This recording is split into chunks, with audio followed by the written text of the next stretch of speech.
Hello students, তোমরা সবাই কেমন আছো? আশা করছি তোমরা সবাই ভালো আছো। তো আমি যে পরমাণুর গঠন চ্যাপ্টারটা তোমাদের পড়াচ্ছিলাম তার তৃতীয় পার্ট অর্থাৎ শেষ পার্ট বলা যেতে পারে, সেই পার্টের ভিডিওটা আমি আজকে করব এবং আজকেই চ্যাপ্টার কিন্তু শেষ হয়ে যাবে এবং চ্যাপ্টার এন্ডে হয়তো কিছু ইম্পর্টেন্ট কোশ্চেন বা এই ভিডিওর পরবর্তী আরেকটা ভিডিও আমি করব যেখানে আমি কিছু ইম্পর্টেন্ট প্রশ্ন আলোচনা করব। তো চলো আর দেরি না করে ভিডিওটা শুরু করা যাক। ইলেকট্রনের বিভিন্ন কক্ষপথের শক্তি বা ইলেকট্রনের শক্তি বোঝানোর জন্য আমরা সাধারণভাবে যে ক্ষুদ্রতম শক্তির কথা বা প্যাকেট অফ এনার্জির কথা বলেছিলাম সেটাকে আমরা সাধারণত কোয়ান্টাম বলি। তো সেই শক্তিকে বোঝানোর জন্য আমরা কিছু নির্দিষ্ট সংখ্যার প্রয়োজন রয়েছে। সেই সংখ্যাগুলোকে আমরা প্রধানত কোয়ান্টাম সংখ্যা বা কোয়ান্টাম নাম্বারস বলি। সেই কোয়ান্টাম নাম্বারগুলো কি কি?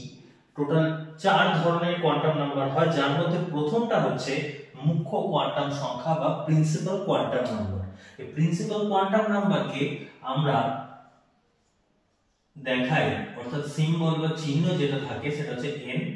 এর ক্ষেত্রে যে মান হয় অর্থাৎ n এর যে মানটা হয় সেটা হচ্ছে যে কোনো পূর্ণ সংখ্যা অর্থাৎ 1 2 3 এরকম হতে পারে।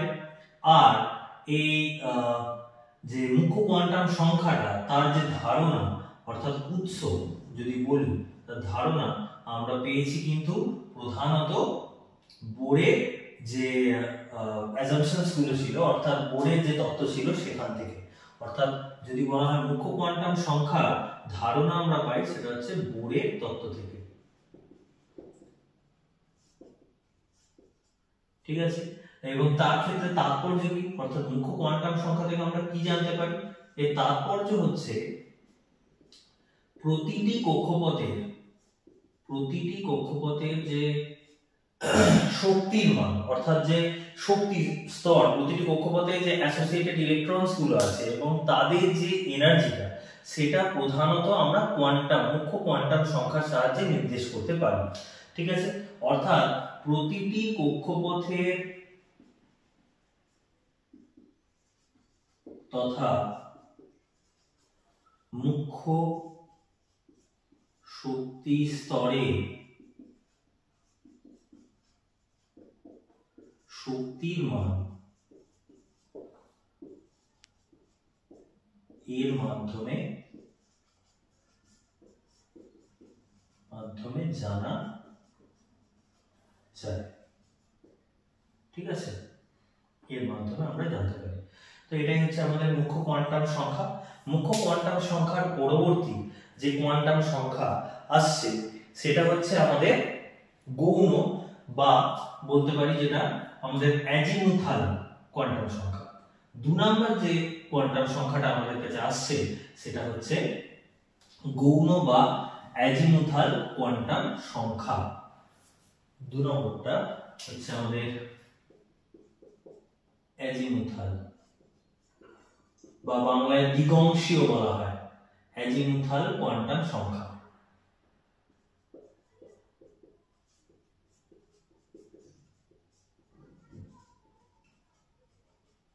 অ্যাজিমুথাল কোয়ান্টাম সংখ্যা বা হচ্ছে এখানে অ্যাজিমুথাল কোয়ান্টাম নাম্বার,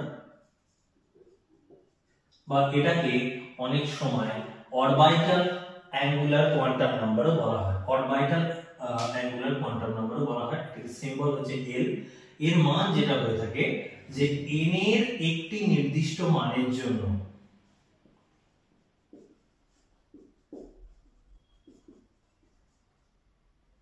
n এর একটি নির্দিষ্ট মানের জন্য L এর মান 0 থেকে n-1 পর্যন্ত, 0 থেকে n-1 পর্যন্ত। ঠিক আছে, অর্থাৎ যদি আমার n এর মান n এর মান যেটা হয় n এর মান যদি আমার 1 হয় তবে l এর মান হবে কি 0, এর মান কিন্তু হবে 0। ঠিক আছে, কারণ 0 থেকে শুরু হচ্ছে, আর n এর জায়গায় যদি আমরা 1 বসিয়ে দিই তাহলে 1 - 1 0 পাচ্ছি, তাহলে n এর মান যদি 1 হয় তাহলে l এর মান 0। এটা একটা উপকক্ষকে বোঝাচ্ছে। n যেমন প্রধান শক্তি স্তর অর্থাৎ কক্ষপথকে বোঝাচ্ছে, তেমন কক্ষপথের মধ্যে উপস্থিত যে উপকক্ষপথগুলো আছে সেটা আমরা কিন্তু অ্যাজিমুথাল কোয়ান্টাম সংখ্যার সম্বন্ধে থেকে জানতে পারি। যেটা হচ্ছে যদি l এর মান 0 হয় তখন সেটা s উপকক্ষকে বোঝায়। ঠিক আছে, সেম ভাবে যদি n এর মান 4 হয় তবে সেক্ষেত্রে l এর মান কি হবে? সেক্ষেত্রে l এর মান কিন্তু হবে 0 1 2 3, যেখানে 0 হচ্ছে s উপকক্ষকে বলছে, এটা p উপকক্ষকে বলছে, এটা d উপকক্ষকে বলছে, এটা f উপকক্ষকে বলছে। আর এই sp-df নামটা আমরা প্রধানত যে হাইড্রোজেনের যে বর্ণালী, সেই বর্ণালীতে প্রথম যেটা H আলফা পেয়েছিলাম সবথেকে স্পষ্ট অর্থাৎ শার্প, সেই শার্পের s টা হচ্ছে এটা। পরবর্তী যেটা পেয়েছিলাম H বিটা, সেটা ছিল কম্পারেটিভলি একটু ফেড ছিল কিন্তু বোঝা যাচ্ছিল স্পষ্ট, তো সেই জন্য প্রিন্সিপালের p। আর তার পরবর্তী যেটা ছিল আমার H গামা যেটা রয়েছিল সেটা হচ্ছে অপেক্ষাকৃত ব্যাপিত, ছড়িয়ে ছিল কিন্তু স্পষ্ট বোঝা যাচ্ছিল না, তাই সেটার নাম ছিল হচ্ছে ডিফিউজড। সেই ডিফিউজড এর d, আর তার পরবর্তীটা জাস্ট বোঝা যাচ্ছিল যে একটা কিছু এখানে রয়েছে যেটা হচ্ছে H ডেল্টাকে, তো সেইটা হচ্ছে আমার ফান্ডামেন্টাল। সেই ফান্ডামেন্টাল থেকে f, এই চারটে যে আমার সাব অরবিট, তার কনসেপ্টটা কিন্তু আমরা যে চারটা হাইড্রোজেন স্পেকট্রাম দেখতে পেয়েছি সেটার উপর ভিত্তি করে। সর্বশেষে আরেকটা ছিল সেটা জেনারেলাইজড বা জি, সেটা কিন্তু এখনো অবধি যতগুলো ইলেকট্রন মানে এলিমেন্ট আমরা ডিসকভার করেছি সেই 118টা এলিমেন্টের ইলেকট্রনিক কনফিগারেশন করতে গেলে আমাদের জি এখনো অবধি কিন্তু প্রয়োজন হয়নি। ঠিক আছে, অর্থাৎ এটার মাধ্যমে আমাদের যদি তাৎপর্য পরবর্তী হচ্ছে উৎস যদি বলা হয় তাহলে বলতে হবে এটা কিন্তু শ্রোডিঙ্গার ওয়েভ ইকুয়েশন।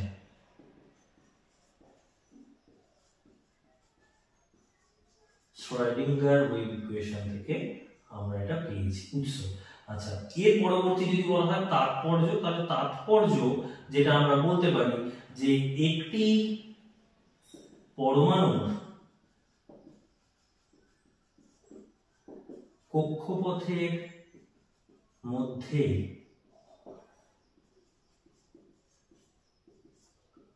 উপস্থিত উপকক্ষপথের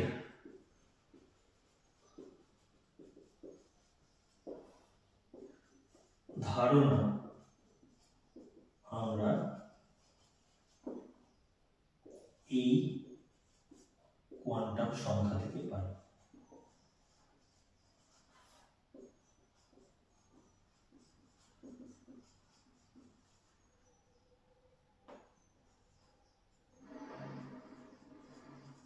ওকে, তাহলে এই চলে গেল আমাদের অ্যাজিমুথাল কোয়ান্টাম নাম্বার।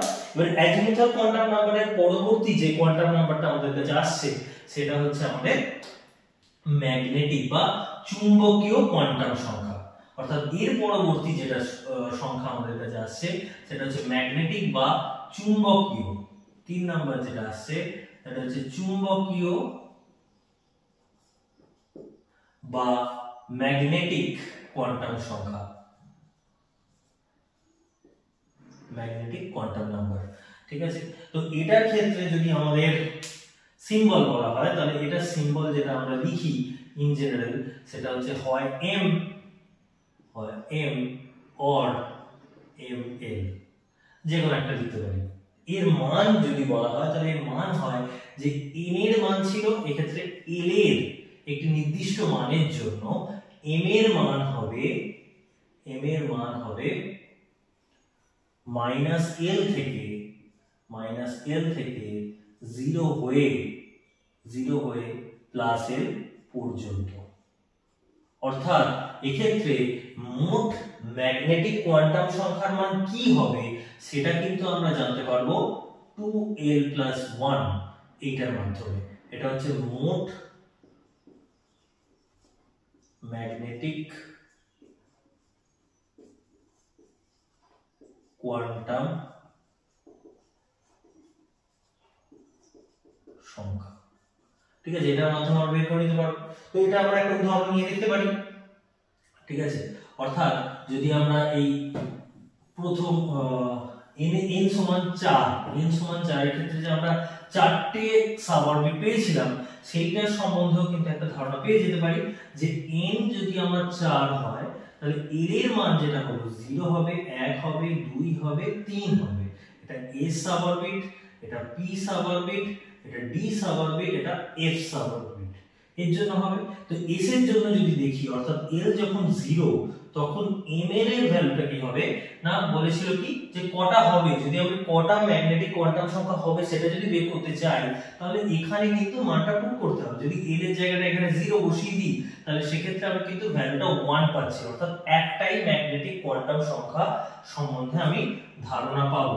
তো তার মানটা কি হবে সেটা যদি বের করতে চাই তাহলে সেটা হয়ে যাবে কি 0 অনলি, কারণ -l থেকে 0 হয়ে +l পর্যন্ত বলা হয়েছে যেহেতু, তাহলে ডেফিনেটলি যে আমার ভ্যালুটা -0 হোক বা +0 হোক জিনিসটা 0ই, তাহলে ওই মানটাই পাবো, অর্থাৎ একটা মানই পাবো।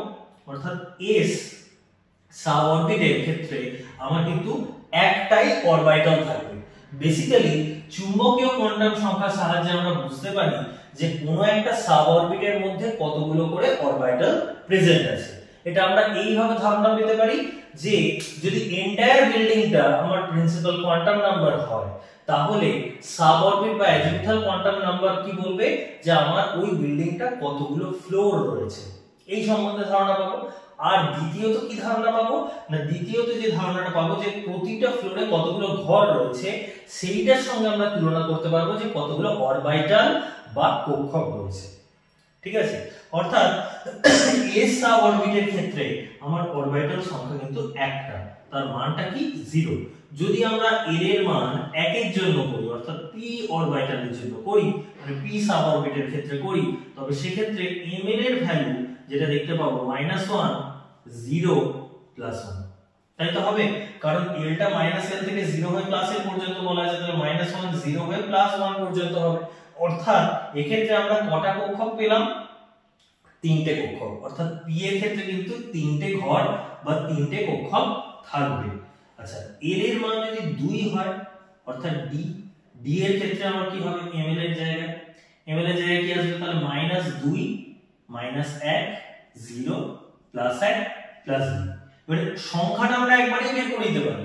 যেমন এই ক্ষেত্রে আমার 2 আছে, তাহলে আমি l এর জায়গায় 2 বসালে 2 × 4 + 1 5, অর্থাৎ 5টা আমার কোয়ান্টাম সংখ্যা হবে সেইটা কিন্তু বের করে নিতে পারছি। চুম্বকীয় কোয়ান্টাম সংখ্যার মান যে 5 হবে মানে 5টা যে সংখ্যা পাবো সেটা কিন্তু বের করে নিতে পারছি এই সূত্রটার মাধ্যমে। ঠিক আছে, আর এটা হচ্ছে d, অর্থাৎ d এর ক্ষেত্রে 5টা ঘর থাকবে। যদি আমরা l সমান 3 অর্থাৎ f এর জন্য দেখি তাহলে সেই ক্ষেত্রে ml এর মানটা কি আসবে, তাহলে -3 থেকে +3 পর্যন্ত, মানে -3 থেকে -2 -1 0 +1 +2 +3, এই অর্থাৎ 7টা মান পাচ্ছি। অর্থাৎ f কক্ষকের ক্ষেত্রে কিন্তু আমার 7টা ঘর থাকবে।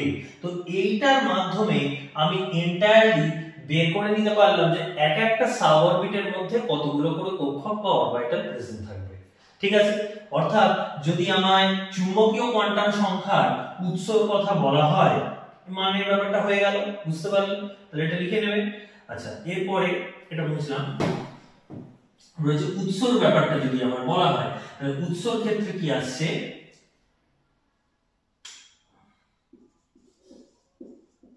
উৎস যেটা আসছে সেটা হচ্ছে এটাও কিন্তু শ্রোডিঙ্গার ওয়েভ ইকুয়েশন থেকেই এসেছে।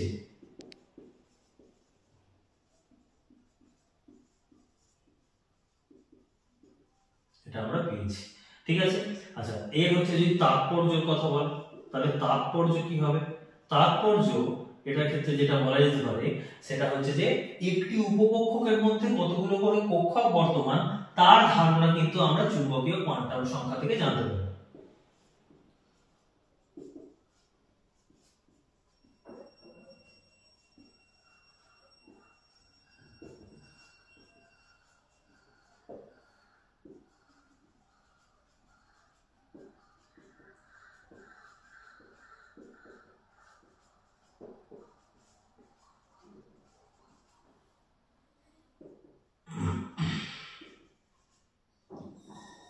একটি উপকক্ষে কটি করে কক্ষক আছে সেটার ধারণা আমরা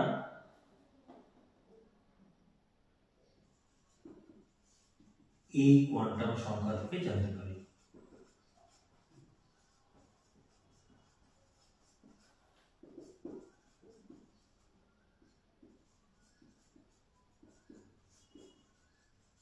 আচ্ছা, এটা একটা জিনিস যে আমরা যে ঘরগুলো পেয়েছিলাম পি সাবঅরবিটের ক্ষেত্রে 3টে, ডি এর ক্ষেত্রে 5টা, এফ এর ক্ষেত্রে 7টা, এগুলো কিন্তু ডিজেনারেট অরবিটালস। নাও ডিজেনারেট অরবিটালস মানে কি, যে সকল কক্ষকগুলোর সমশক্তি সম্পন্ন অর্থাৎ এনার্জি সেম, তাদেরকে কিন্তু আমরা ডিজেনারেট অরবিটালস বলি।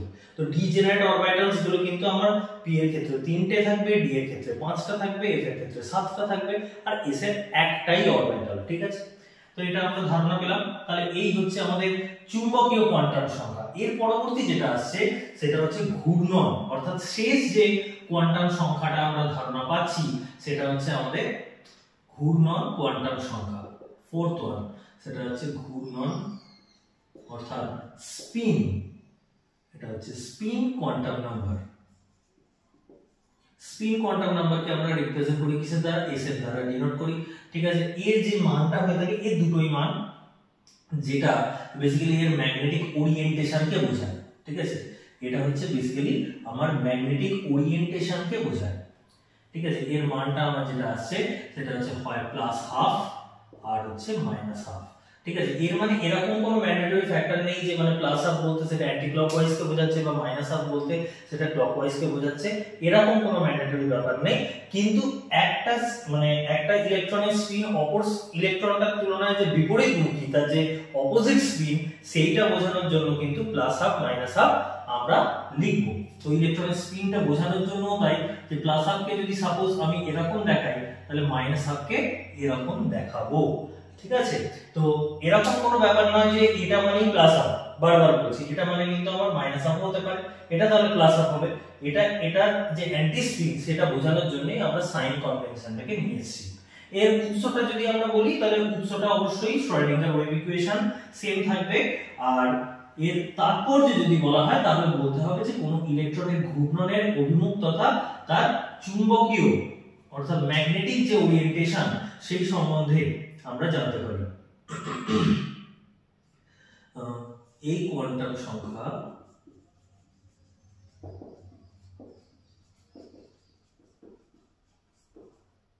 ইলেকট্রনের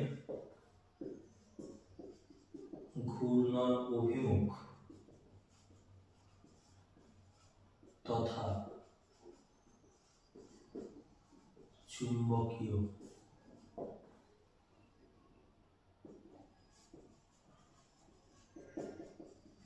আকর্ষণের অভিমুখ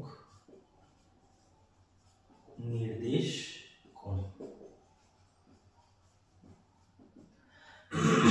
তাহলে এই হয়ে গেল আমাদের কোয়ান্টাম নাম্বার। ঠিক আছে, তাহলে আমাদের যে টপিকটা আজকে কমপ্লিট করলাম সেটা হচ্ছে কোয়ান্টাম নাম্বার। এর পরবর্তী যে টপিকটা আসছি, চলো শুরু করা যাক।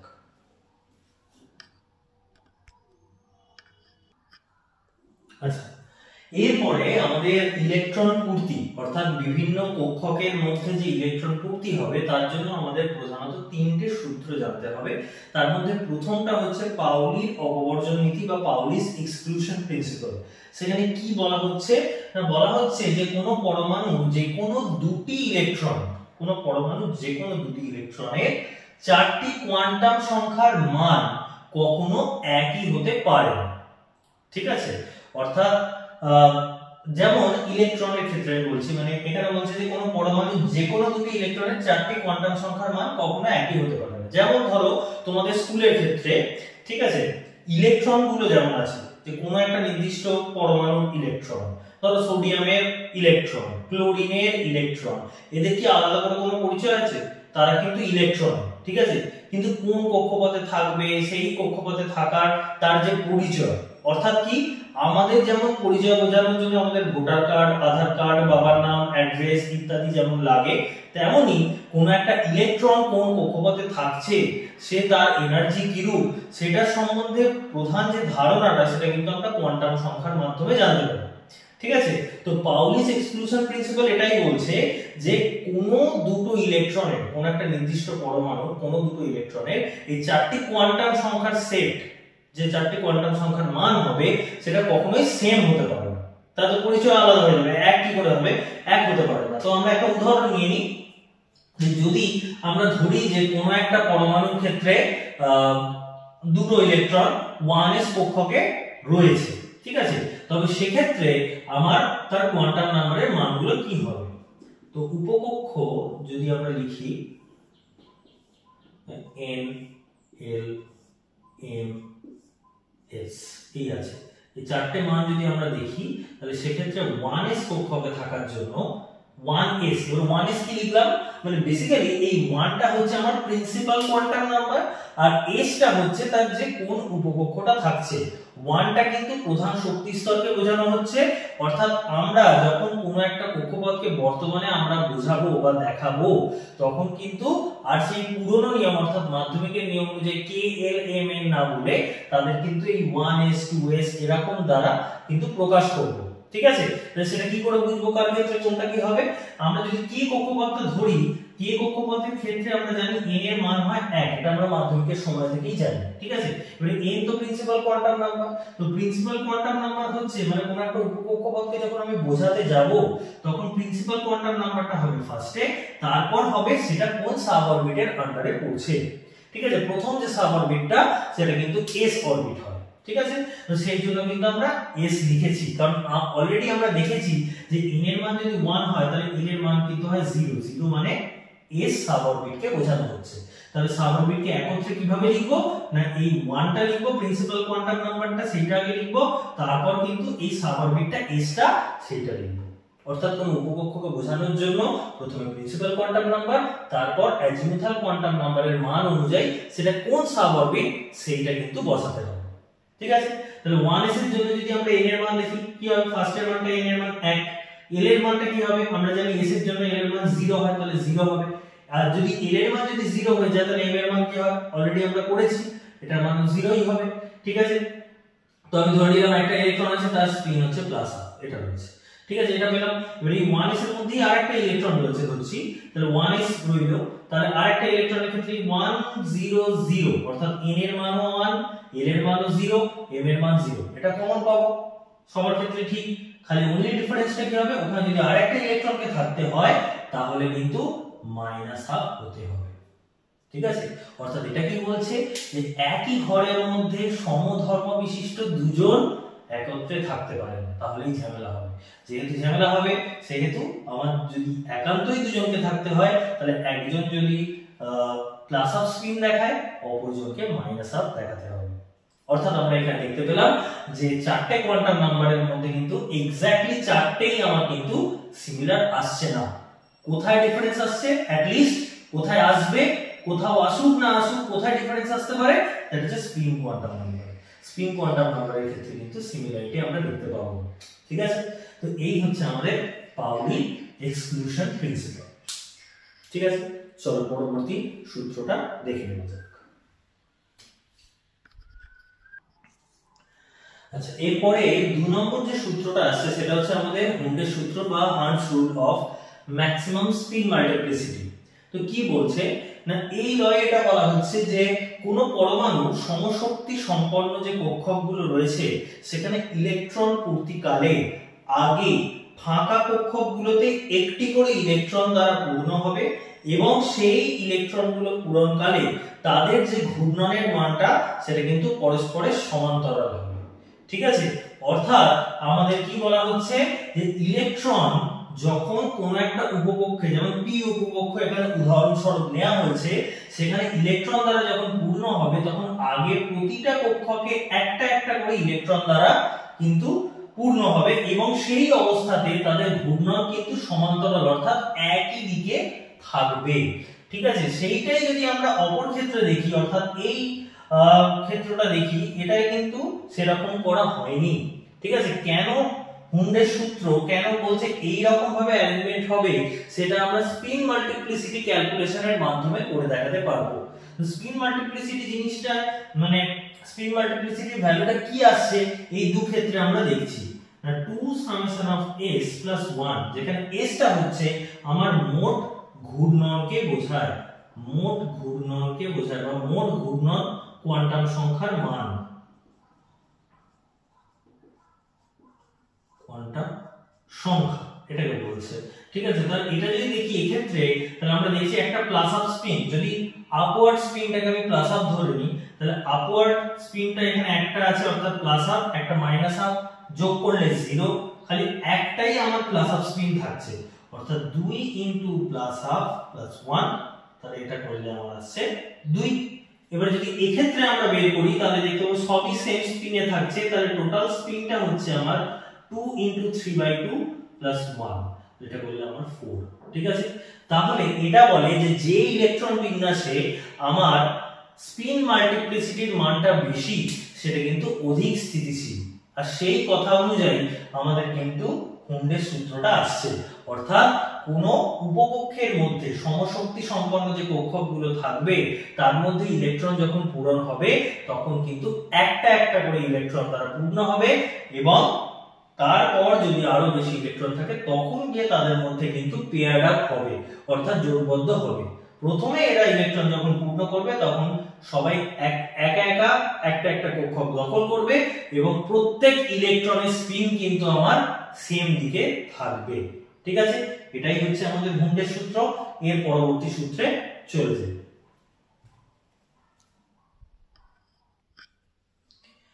লাস্ট যে সূত্রটা আসছে আমাদের ইলেকট্রন বিন্যাসের ক্ষেত্রে, ইলেকট্রন পূর্তির ক্ষেত্রে আমরা যেটা দেখছি সেটা হচ্ছে আউবল নীতি বা আউবলস প্রিন্সিপাল।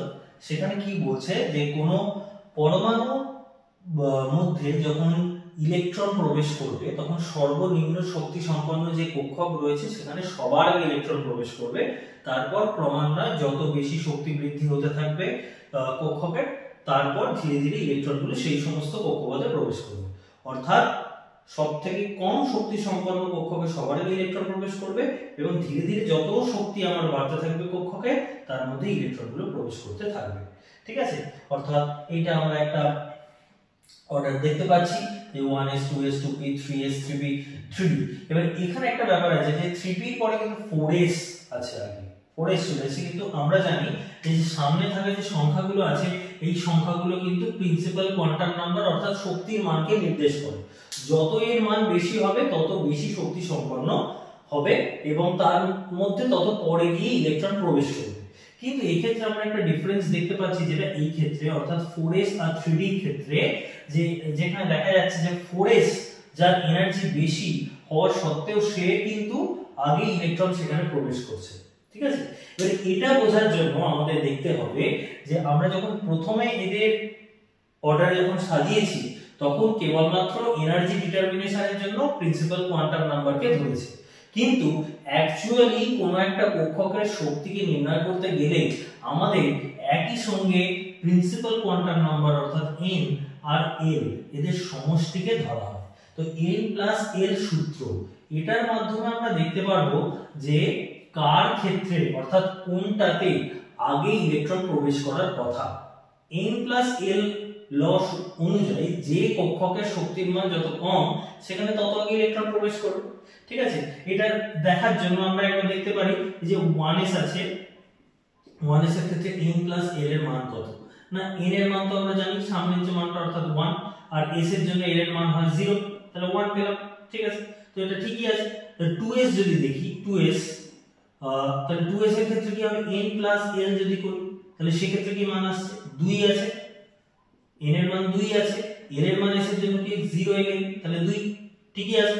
আমাদের তো প্রশ্ন হতেই পারে যে 2s আর 2p দুই ক্ষেত্রেই তো প্রিন্সিপাল কোয়ান্টাম নাম্বারের ভ্যালু সেম, তা সত্ত্বেও কেন 2s টা আগে আছে, কেন তার শক্তির মানটা কম হচ্ছে, সেটা দেখার জন্য আমাদের n প্লাস l সূত্রটা দেখতে হবে। তো এই ক্ষেত্রে 2s টা দেখলাম 2 পেলাম। এবারে যদি 2p টার ক্ষেত্রে ক্যালকুলেট করি তাহলে দেখতে পাবো n প্লাস l, এখানে n এর মানটা 2 ই আছে কিন্তু p এর ক্ষেত্রে l এর মান হয় 1 অর্থাৎ 3, এর থেকে বেশি। যেহেতু এর থেকে বেশি সেই জন্য 2p তে পরে ইলেকট্রন কিন্তু প্রবেশ করবে।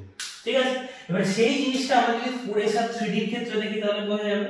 তাহলে 4s এর ক্ষেত্রে যদি n প্লাস l এর ভ্যালু বের করি তাহলে n প্লাস l এর জন্য মান হয়ে যাবে 4, আর s এর জন্য আমরা জানি l এর মান হয় 0, তাহলে এটা 4 এর।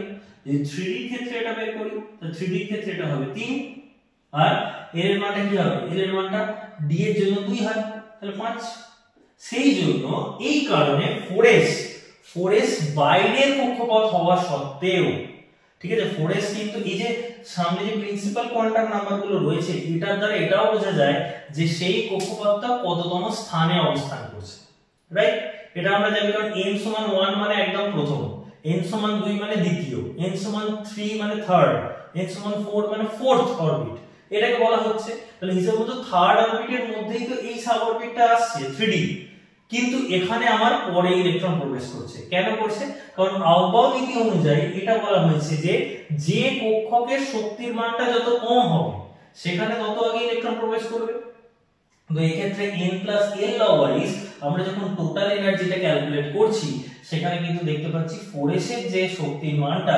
সেটা কিন্তু 3d থেকে কম আর এই কারণেই আগে কিন্তু 4s এ ইলেকট্রন প্রবেশ করে তারপর কিন্তু 3d তে ইলেকট্রন প্রবেশ করে ঠিক আছে তো এটা আমরা দেখে নিলাম n + n log ঠিক আছে এবারে চলো কিছু ইম্পর্টেন্ট আমাদের ইলেকট্রন বিন্যাস যেটা আছে সেটা দেখে নেওয়া যাক ঠিক আছে এই হচ্ছে আমার ইলেকট্রন বিন্যাস এই যে আমার ইলেকট্রন বিন্যাসের ক্ষেত্রে কোন কক্ষকটায় বা সাবঅরবিটে সর্বপ্রথম ইলেকট্রন প্রবেশ করবে তার ক্রমটা এখানে দেওয়া হলো সবার প্রথম 1s তারপরে 2s তারপরে 2p তারপর 3s এরপরে 3p 4s 3d 4p 5s পরপর এরকম ভাবে কিন্তু দেখানো হয়েছে কোথায় আগে প্রবেশ করছে তো চলো আমরা প্রথম এই ইলেকট্রন বিন্যাসগুলো পড়তে আরম্ভ করি যেমন হাইড্রোজেনের ক্ষেত্রে যদি আমরা ইলেকট্রন বিন্যাস করি এর অ্যাটমিক নাম্বার 1 তাহলে ইলেকট্রন সংখ্যা 1 আছে তো সবার প্রথম কোথায় প্রবেশ করবে 1s এ প্রবেশ করবে ঠিক আছে তাহলে 1s এ প্রবেশ করবে কয়টা ইলেকট্রন আছে একটা আচ্ছা এখানে আমরা সাইডে আরেকটা জিনিস লিখে রাখবো যে সর্বোচ্চ ধারণ ক্ষমতা s এর সর্বোচ্চ ধারণ ক্ষমতা কত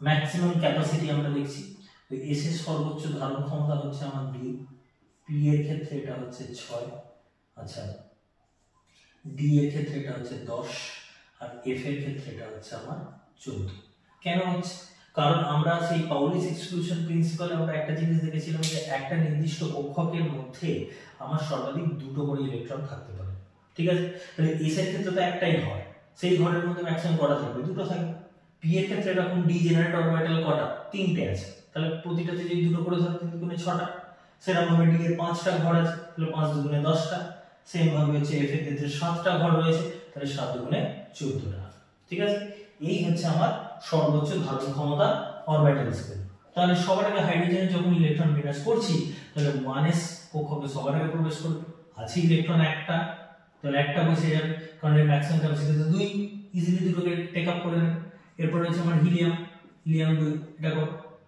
এটা হচ্ছে আমার 1s2 ঠিক আছে কারণ ম্যাক্সিমাম ক্যাপাসিটি রিচ করলো 1s2 হলো ক্লিয়ার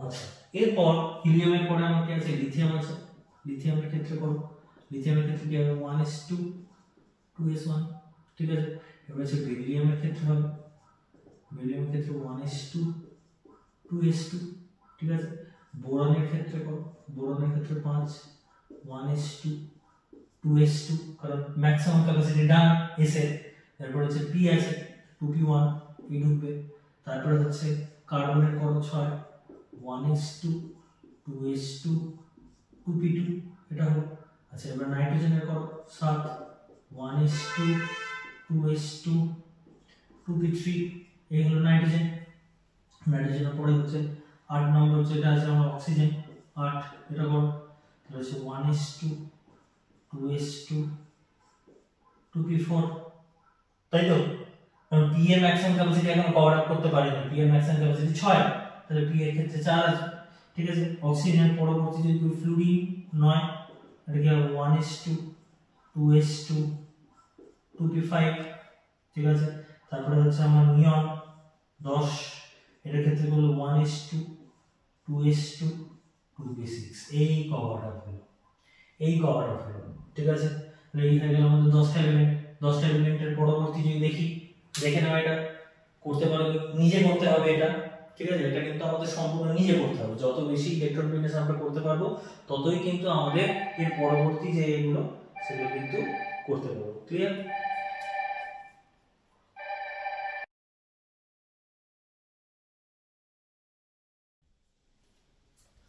আচ্ছা, তো যে আগে আমরা 10টা ফার্স্ট যে 10টা এলিমেন্ট আছে তাদের ইলেকট্রন বিন্যাস দেখেছি, পরবর্তী 10টা ইলেকট্রন বিন্যাস এখানে দেখানো হলো। তো সেখানে কি দেখা যাচ্ছে যে সোডিয়ামের ক্ষেত্রে যদি আমরা ইলেকট্রন বিন্যাস করি তো সবার আগে 1s ইলেকট্রন ঢুকবে অ্যাজ ইট ইজ, তারপর 2s এ ঢুকেছে, তারপর 2p তে ঢুকেছে, তারপর 3s এ ঢুকেছে। পরবর্তী ম্যাগনেসিয়ামের ক্ষেত্রে যখন দেখছি এখানে 1s2 2s2 2p6, অর্থাৎ 1s প্রথমে, তারপর 2s, তারপর 2p, তারপর 3s এ কমপ্লিট হয়ে গেল। কারণ আমরা জানি সর্বাধিক ক্ষমতাগুলো এখানে ইলেকট্রন ধারণ ক্ষমতাগুলো দেওয়া আছে। s এর হচ্ছে 2, p এর 6, d এর 10, f এর 14, ঠিক আছে। এরকম ভাবে ইলেকট্রন বিন্যাসগুলো দেখানো হয়েছে। Aluminium 1s2 2s2 2p6 3s যেহেতু কমপ্লিট, তাহলে 3p তে ঢুকবে। কারণ আমরা এখানে দেখতে পাচ্ছি 3s এর পরবর্তী এটা কিন্তু 3p তে ঢুকবে, তার পরবর্তীতে কিন্তু আবার 4s এ ঢুকবে। তো এখানে ইলেকট্রন বিন্যাসগুলো দেখো 3p তে সবাই 3p1 3p2 3p3 3p4 3p5 3p6 এইভাবে কমপ্লিট হবে। আবার পটাশিয়ামের ক্ষেত্রে আমরা যখন দেখছি সেখানে কিন্তু 3p পরবর্তী 4s যেটা 4s এর মধ্যে কিন্তু ইলেকট্রন এসেছে, ঠিক আছে। তাহলে এই হচ্ছে আমাদের দেখতে পেলাম 20টা, প্রথম 20টা যে ইলেকট্রন বিন্যাস এটা হলো। এর পরবর্তী আমরা আর পরবর্তী যে 10টা অর্থাৎ 30টা এলিমেন্টের টোটাল ইলেকট্রন বিন্যাস আমরা করব বলেছি, তাহলে সেই ইলেকট্রন বিন্যাসটা দেখে নেওয়া যাক।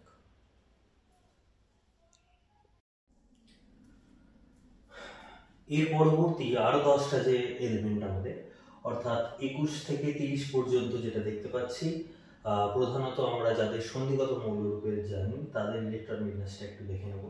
স্ক্যান্ডিয়াম থেকে একবারে জিঙ্ক পর্যন্ত আমরা দেখতে পাচ্ছি ইলেকট্রন বিন্যাসগুলো রয়েছে।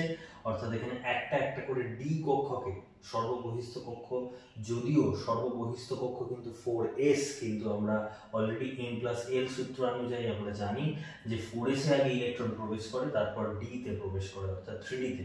সেই জন্য কিন্তু আগে 4s এ প্রবেশ করেছে তারপর 3d তে প্রবেশ করেছে।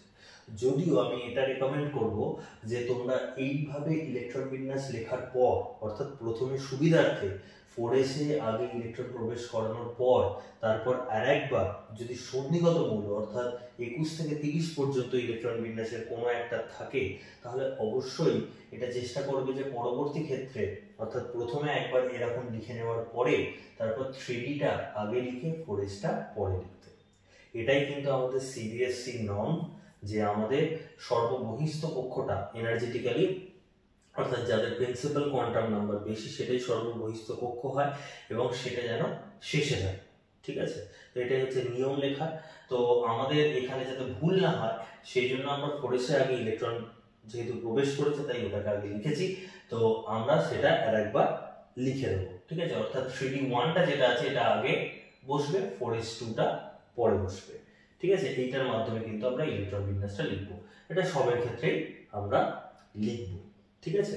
আচ্ছা, যাই হোক, তো এখানে যে দেখা যাচ্ছে স্ক্যান্ডিয়ামের ক্ষেত্রে 1s2 2s2 2p6 আমরা দেখতে পাচ্ছি, তারপরে হচ্ছে 3s2 3p6 4s2, তারপরে হচ্ছে কি 3d1 অর্থাৎ d তে একটা প্রবেশ করলো। তার পরবর্তী টাইটানিয়ামের ক্ষেত্রে দেখতে পাচ্ছি দুটো, ভ্যানাডিয়ামের ক্ষেত্রে দেখতে পাচ্ছি তিনটে রয়েছে, ক্রোমিয়ামের ক্ষেত্রে গিয়ে কিন্তু একটা ব্যাপার হলো না, এটা হওয়া উচিত ছিল 4s2 3d4, কিন্তু এটা না হয়ে এটা হয়েছে 3d5, ঠিক আছে। এটা স্টার দেওয়া আছে কারণ এটা ইম্পর্টেন্ট আমাদের আসে। তো কেন এটা 3d5 হয়েছে সেটা আমরা বলছি। আচ্ছা, তারপরে ম্যাঙ্গানিজটা যেমন আছে 4s2 3d5 হয়ে গেছে, আয়রনের ক্ষেত্রে যেমন আছে 4s2 3d6 হয়েছে, কোবাল্টের ক্ষেত্রে 4s2 3d7 হয়েছে। আচ্ছা, এগুলো তো অ্যাজ ইট ইজ যেমন আছে ভেতরকার গুলো, ওই জন্য আমরা ভেতরকারটা না বলে একদম সর্বশেষ কক্ষকটা বলছি। 4s2 3d8 হচ্ছে নিকেলের ক্ষেত্রে। আবার কপারে গিয়ে একটা গন্ডগোল, কি গন্ডগোল হলো, এটা 4s1 3 এই 4s2 3d9 হওয়ার কথা কিন্তু সেটা না হয় 4s1 3d10 হয়েছে, ঠিক আছে। জিঙ্কের ক্ষেত্রে যেমন নরমাল 4s2 3d10 হয়েছে। এবার প্রশ্ন হচ্ছে এই ক্রোমিয়াম আর কপার এদের দুজনের ইলেকট্রন বিন্যাসটা নিয়ে একটু আমরা স্টাডি করব, যে কেন এই ক্ষেত্রে যেটা হওয়ার কথা ছিল সেটা না হয়ে একটু পরিবর্তন হলো, ঠিক আছে। চলো এটা দেখে নিই।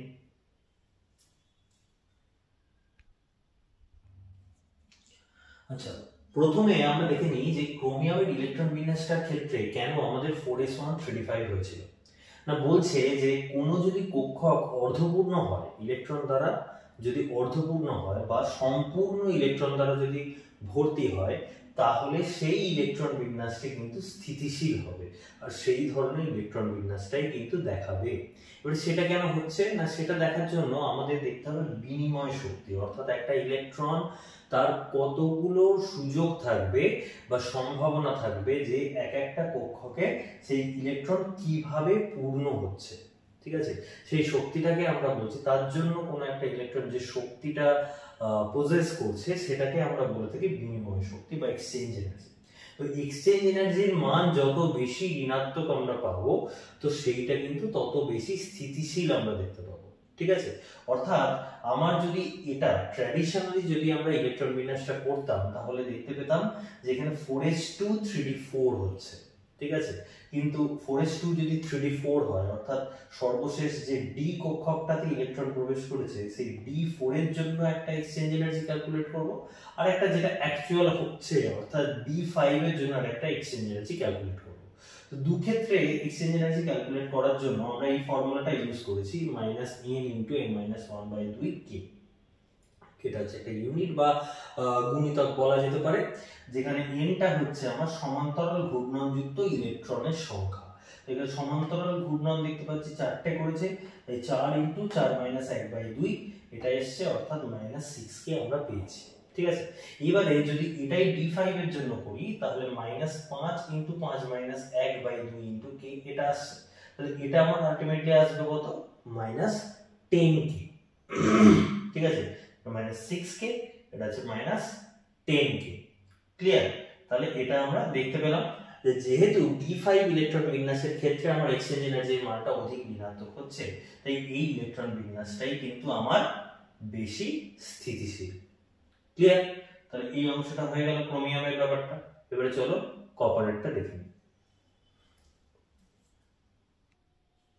আচ্ছা, এরপরে যদি আমরা কপারের জন্য দেখি, কপারের ক্ষেত্রে আমরা ইলেকট্রন বিন্যাস যেটা দেখেছি যে এখানে 4s1 3d10 হচ্ছে, অর্থাৎ শেষ কক্ষে 10টা ইলেকট্রন ঢুকেছে। ডি এর সর্বাধিক ক্ষমতা আমরা জানি 10, অর্থাৎ ডিটা কিন্তু সম্পূর্ণভাবে ইলেকট্রন দ্বারা পূর্ণ হয়ে গেছে। ঠিক আছে, অর্থাৎ এখানে দেখতে পাচ্ছি ডি এর ক্ষেত্রে সম্পূর্ণ ইলেকট্রন দ্বারা পূর্ণ, কিন্তু এই ক্ষেত্রে d9 যদি হতো, অর্থাৎ ট্র্যাডিশনালি আমরা যদি করতাম তাহলে 4s2 3d9 হতো, সেক্ষেত্রে কিন্তু আমার ইলেকট্রন দ্বারা সম্পূর্ণভাবে ভর্তি হতো না, তাহলে কিন্তু স্থিতিশীলতা লাভ করতো না। এই স্থিতিশীলতা যে স্টেটমেন্টটা আমি দিয়েছি সেটা যেহেতু পূর্ণ করতো না, সেই জন্যই কিন্তু এই ধরনের ইলেকট্রন বিন্যাসটা দেখাচ্ছে। সেটাও আমরা এক্সচেঞ্জ এনার্জি বা বিনিময় শক্তির মাধ্যমে আমরা কিন্তু সেই এক্সচেঞ্জ এনার্জি ক্যালকুলেট করে দেখে নিতে পারি যে কোন ক্ষেত্রে অধিক ঋণাত্মক আসছে। ঠিক আছে, তো এই ক্ষেত্রে দেখতে পাচ্ছি আমার 9টা ইলেকট্রন রয়েছে, 9টার মধ্যে 5টা সেম স্পিন অর্থাৎ সমান্তরাল স্পিন দেখাচ্ছে বলে -5 * 5 - 1/2k আছে, আর বাকি 4টে হচ্ছে বিপরীত স্পিন দেখাচ্ছে, কিন্তু তারাও সমান্তরাল স্পিন দেখাচ্ছে। ঠিক আছে, সেই জন্য চিহ্নে চেঞ্জ আমরা করব না, কারণ এনটা এটা বলছে যে সমান্তরাল ঘূর্ণনযুক্ত ইলেকট্রনের সংখ্যা, অর্থাৎ আলটিমেটলি সেটা যোগই হবে।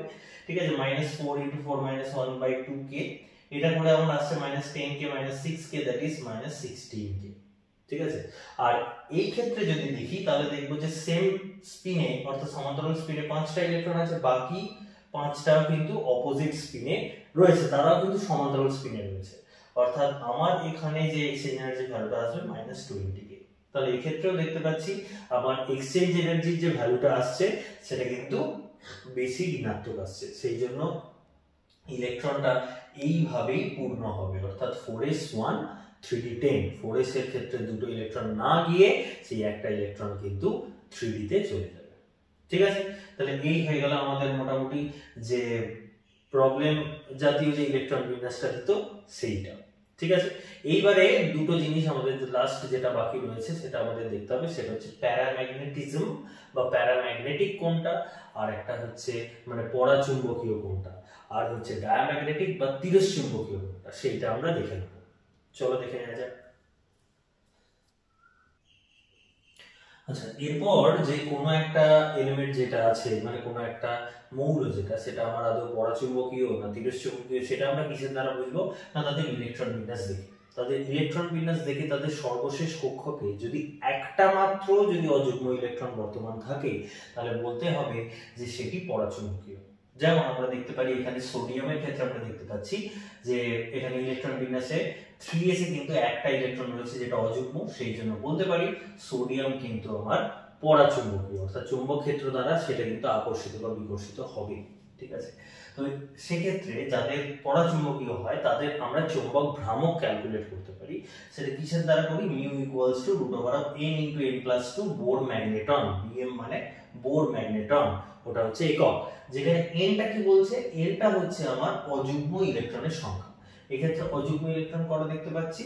এখানে অযুগ্ম ইলেকট্রন কিন্তু একটা রয়েছে। ঠিক আছে, সেই একটা অযুগ্ম ইলেকট্রন এর মধ্যে রয়েছে, তো সেইটা আমরা ক্যালকুলেট করে যেটা পাচ্ছি √3 বোর ম্যাগনেটন বা 1.732 বোর ম্যাগনেটন। ঠিক আছে, এবারে যদি আমরা ম্যাগনেসিয়ামের ক্ষেত্রে দেখি, ম্যাগনেসিয়ামের সর্বশেষ কক্ষকে কিন্তু অযুগ্ম ইলেকট্রন নেই, যেহেতু যুগ্ম ইলেকট্রন বর্তমান, তাই এটা ডায়াম্যাগনেটিক বা তিরস্চুম্বকীয়। ঠিক আছে, এবার তিরস্চুম্বকীয় মৌলের চৌম্বক ভ্রামকের মান সর্বদাই কিন্তু শূন্য হয়, কারণ nটা ছিল হচ্ছে অযুগ্ম ইলেকট্রনের সংখ্যা, তো এই ক্ষেত্রে তো কোনো অযুগ্ম ইলেকট্রন থাকে না, তাই চৌম্বক ভ্রামকের মান কিন্তু শূন্য হয়। ঠিক আছে, তাহলে এই হয়ে গেল আমাদের পরাচুম্বকীয় বা তিরস্চুম্বকীয় ব্যাপার। এবার লাস্ট একদম শেষ যে পোরশনটা আমার থাকছে সেইটা হচ্ছে আমার আয়নের ইলেকট্রন বিন্যাস। আয়নের ইলেকট্রন বিন্যাসটা দেখিয়ে দিই, তাহলেই আমাদের শেষ হয়ে যাবে। ওকে, আচ্ছা, আয়নের ইলেকট্রন বিন্যাস দেখলে আমরা যে এক্সাম্পলটা এখানে নিয়েছি সেটা হচ্ছে আয়রনের ইলেকট্রন বিন্যাস, যেখানে আয়রনের দুটো আয়ন অর্থাৎ দুটো ক্যাটায়ন যেটা তৈরি হয়, একটা ফেরাস আয়ন একটা ফেরিক আয়ন, তাদের ইলেকট্রন বিন্যাস আমরা দেখব।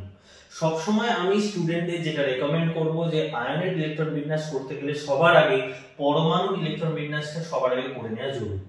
ঠিক আছে, তো এখানে আরেকটা জিনিস আমি যেটা বললাম আমি আজকে ইলেকট্রন বিন্যাসের ক্ষেত্রে, যে যে সমস্ত সন্ধিগত মৌলগুলো থাকবে তাদের 4s কক্ষকে আগে ইলেকট্রন যেহেতু প্রবেশ করে, তাই আমরা কিন্তু 4sটাকে আগে রেখেছি, কিন্তু এটা বাইরের কক্ষক। ঠিক আছে, তো প্রয়োজন হলে সেটা তুমি দুবার করে ইলেকট্রন বিন্যাসটা লিখে দেবে, যেখানে d-টা 3d-টা ভেতরে রাখবে, 4s-টাকে বাইরে রাখবে।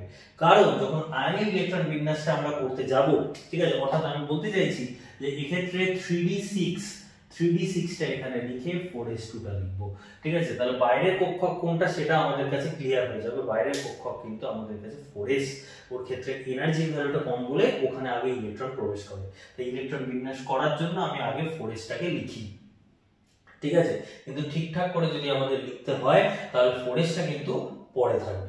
এবারে যদি আমরা আয়নিক ইলেকট্রন বিন্যাসটা দেখার চেষ্টা করি, না Fe2+ এর ক্ষেত্রে করব।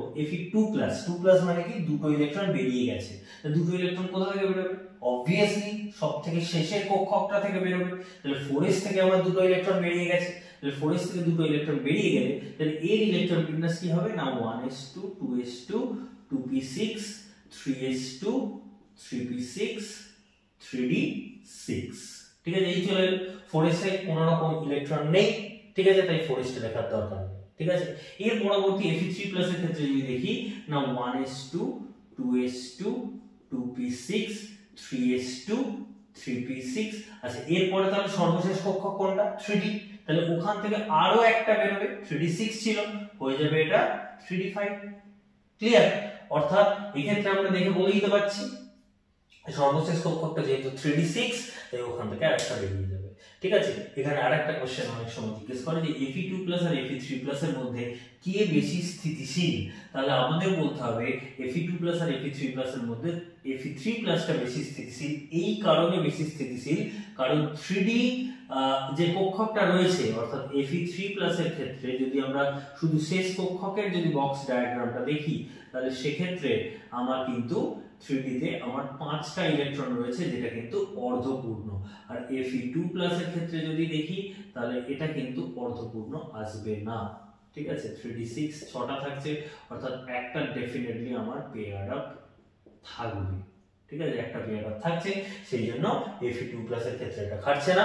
Fe3+ এর ক্ষেত্রে যেহেতু অর্ধপূর্ণ ইলেকট্রন বিন্যাস দেখতে পাচ্ছি, মানে হাফ ফিল্ড আমরা পেয়েছি, হাফ ফিল্ড, তাই এটাই হচ্ছে অধিক স্থিতিশীল। এটা হচ্ছে অধিক স্থিতিশীল। ক্লিয়ার? অর্থাৎ আয়ন ইলেকট্রন বিন্যাস আমরা করতে পারলাম। যদি আমাদের ক্লোরিনের করতে বলে, সাপোজ ক্লোরিন, তাহলে ক্লোরিনটা আগে লিখবো। ক্লোরিনের ক্ষেত্রে 1s2 2s2 2p6 3s2 12টা 3p5 এই হবে। এই আমার 17টা হলো। ঠিক আছে, সেক্ষেত্রে যদি Cl মাইনাসের করতে বলে, মাইনাস মানে একটা ইলেকট্রন প্রবেশ করবে, তাহলে একটা ইলেকট্রন প্রবেশ করছে কোথায় না 1s2 2s2 2p6 3s2 3p6, অর্থাৎ সর্বশেষ কক্ষকটা যেহেতু 3p সেখানেই একটা প্রবেশ করবে। ঠিক আছে, তাহলে এই হলো। এবার যদি বলে ক্লোরিন আর Cl মাইনাস এদের মধ্যে কোনটা বেশি স্থিতিশীল, তাহলে কি বলবো? সবসময় আমরা এই জিনিসটা জানি যে আয়নের স্থিতিশীলতা কিন্তু অণুর থেকে সবথেকে বেশি। এই কারণে, কারণ 3p কক্ষকটা কিন্তু ইলেকট্রন দ্বারা সম্পূর্ণভাবে ভর্তি হচ্ছে। যেহেতু সম্পূর্ণভাবে ভর্তি অর্থাৎ ফুলফিল, সেই জন্য Cl মাইনাস কিন্তু Cl এর থেকে অধিক স্থিতিশীল, এটা আমরা দেখতে পাচ্ছি। ঠিক আছে, তাহলে এই ছিল আমাদের অ্যাটমিক স্ট্রাকচার চ্যাপ্টারটা। তাহলে আমাদের এই চ্যাপ্টার আজকে শেষ হলো। ঠিক আছে, এরপর আমরা পরবর্তী কোন চ্যাপ্টার অর্থাৎ প্রথম চ্যাপ্টারটা মূল কনসেপ্টের চ্যাপ্টারটা আমরা আসবো। ঠিক আছে, তো চলো দেখা হচ্ছে আবার পরের ভিডিওয়ে। ভিডিওটা কেমন লাগলো অবশ্যই সেটা জানাবে। আর যদি এরকম আরো ভিডিও তোমরা চাও তাহলে অবশ্যই কমেন্টে স্পেসিফিক্যালি লেখো যে কোন ক্লাসের জন্য, কোন চ্যাপ্টারের জন্য তোমরা ভিডিওটা চাইছো। আর যদি ভিডিওটা ভালো লেগে থাকে অবশ্যই বন্ধুদের সঙ্গে শেয়ার করো। যে সমস্ত বন্ধুরা হয়তো কোনো কারণে তারা হয়তো টিউশনে যেতে পারছে না বা কোনো কারণে তাদের অসুস্থতার জন্য তারা বাড়িতে রয়েছে, তারা যাতে এই ভিডিওটা দেখে উপকৃত হয় সেই জন্য অবশ্যই বন্ধুদের সঙ্গে শেয়ার করবে। ঠিক আছে, আর অবশ্যই লাইক করবে। আর এরকম ফার্দার কন্টেন্ট পাওয়ার জন্য আমার চ্যানেলটা অবশ্যই সাবস্ক্রাইব করবে। তো চলো দেখা হচ্ছে পরবর্তী ভিডিও।